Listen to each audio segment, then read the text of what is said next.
အမေဆုံးတော်တွေကအရွှက်ဖြက်ပရွက်စိတ်နဲ့ဇွန်ဘီမို့အကြောင်းပြောပြမယ်အဆုံးထိကြည့်နော်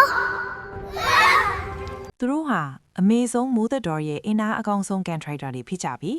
24နာရီအတွင်းတစ်ပင်တစ်ပင်လုံးကိုပြောင်းသလင်းခအောင်လုပ်နိုင်ပါတယ်။သူတို့ကတော့အရွက်ဖြက် process တွေပဲဖြစ်ပါတယ်။ဒီမှာသူတို့ရဲ့တန်းချီတဲ့တပ်မတော်ကြီးရှိနေပြီးသူတို့ရဲ့လူမှုရေးလုပ်ငန်းခွဲဝေမှုကလူသားတွေရဲ့မြို့ပါတွေတောင်ပိုပြီးစနစ်ကျလာပါတယ်။သူတို့ဟာထိရောက်တဲ့ရေးသိမ်းသူတွေဖြစ်ပြီးထူးခြားတဲ့မေယိုးအပေါ်ပိုင်းတုံခါမှုနည်းပညာကိုအသုံးပြုပြီးအရွက်တွေကိုအလွန်မြန်ဆန်စွာချက်တောက်နိုင်ပါတယ်။ဒါအပြင်နယ်မြေအတွင်းကအပင်သက်တွေကိုလည်းရေးသိမ်းကြပါတယ်။အရွက်တွေပျောက်ပြတ်မသွားဖို့အတွက်သူတို့ဟာအရွက်တွေကိုကင်ဆွဲပြီးအတူတူခုန်ချကြပါတယ်။တခါတလေအရွက်ကိုအမိအာမဖမ်းနိုင်တဲ့အခါမှာတော့တန်းတပွင့်ကိုအောင်မြန်သူရဲ့လက်ဆောင်ခစ်ယူဆောင်လာတတ်ပါတယ်။ရရှိလာတဲ့အရာတွေကိုအတိုက်ထဲကိုမြင်းမြန်းဆန်းဆန်းတည်ယူနိုင်ဖို့အတွက်သူတို့ဟာအဝေးပြေးလမ်းမကြီးတစ်ခွဲလမ်းကြောင်းတစ်ခုကိုရှင်းလင်းဖောက်လုပ်ပြီးပစ္စည်းတွေကိုအတိုက်ထဲပြန်တည်ဆောင်ကြပါတယ်။သူတို့ကထူးချွန်တဲ့အင်ဂျင်နီယာတွေပါဖြစ်ကြပါတယ်။မြေအောက်10မီတာအထိနှက်ပြီးအခန်းပေါင်းထောင်ချီဆက်သွယ်ထားတဲ့အတိုက်ကြီးတွေကိုတိစောက်ကြပါတယ်။တည်ယူပို့ဆောင်မှုအတွက်တီးတန့်လမ်းကြောင်းတွေကိုလည်းဖော်ဆောင်ထားပြီး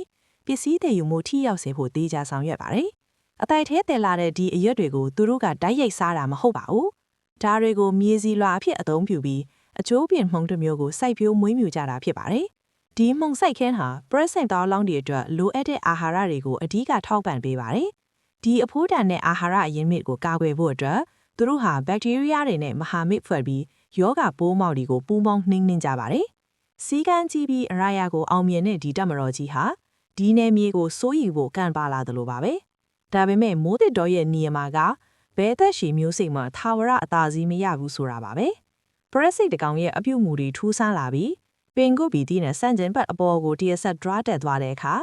နောက်ဆုံးအပင်ရဲ့အရွက်ထိခါနာမိမိကိုယ်တိုင်ကိုမြဲမြံစွာချိတ်တွဲလိုက်တဲ့အချိန်မှာတော့ထိတ်လန့်စရာအကောင်းတဲ့အမှန်တစ်ခုပေါ်ပေါက်လာပါပြီ။သူဟာသူ့ကိုယ်တိုင်မဟုတ်တော့ပါဘူး။ Cordyceps လို့ခေါ်တဲ့ကပ်ပါတဲ့မှုရဲ့ကျိုးဆွဲတာကတဲ့ရုပ်ရုပ်ဖြစ်သွားပါပြီ။မှုန်ကရုပ်ရုပ်ကျိုးတွေလို Brexit ရဲ့အာယုံကြောတွေကိုထိန်းချုပ်ပြီးသူသေးသွားတဲ့အထိခိုင်းစေပါသည်။အဲ့ဒီနောက် Brexit ရဲ့အိုးဟောင်စခွင်ထဲကမှုန်ကထွက်လာပြီးတဖြည်းဖြည်းကြီးထွားလာပါတယ်။ဒီလုံးဝင်းနဲ့အဖူလေးထဲကမှုန်မျိုးစီတွေဟာလေထဲကိုပြန့်နှံ့သွားပြီးနောက်ထပ်သားကောင်အများစွာကိုထပ်မံဖမ်းယူပါလိမ့်မယ်။ဇွန်ဘီမှုန်ဝဲရှိကဟာတိုင်ဆိုင်တဲ့ထိနှံစွာဇာလန်းတစ်ခုမဟုတ်ပါဘူး။ဒါဟာမိုးတစ်တော်ဂေတာစိတ်ထဲမှာအလွန်အရေးကြီးတဲ့ထိန်းညီမှုယေတနာတစ်ခုဖြစ်ပါတယ်။ဒီလိုကပါနေထိုင်မှုတစ်ခုတွေအရွက်ဖြတ် Brexit လိုမျိုးအင်အားကြီးမျိုးစိတ်တွေအစမများပြားလာမှုကိုထိရောက်စွာဟန့်တားပေးပါတယ်။ဒါမှသာအခြားမျိုးစိတ်တွေအတွက်ရှင်တန်ရာနဲ့အရင်းမြစ်တွေကိုရရှိစေမှာဖြစ်ပြီးကဘာကျော်တော့ဇီဝမျိုးစုံမျိုးစိတ်ကွဲတဲ့ဒီမှုကိုအထောက်အကူပြုစေတာဖြစ်ပါတယ်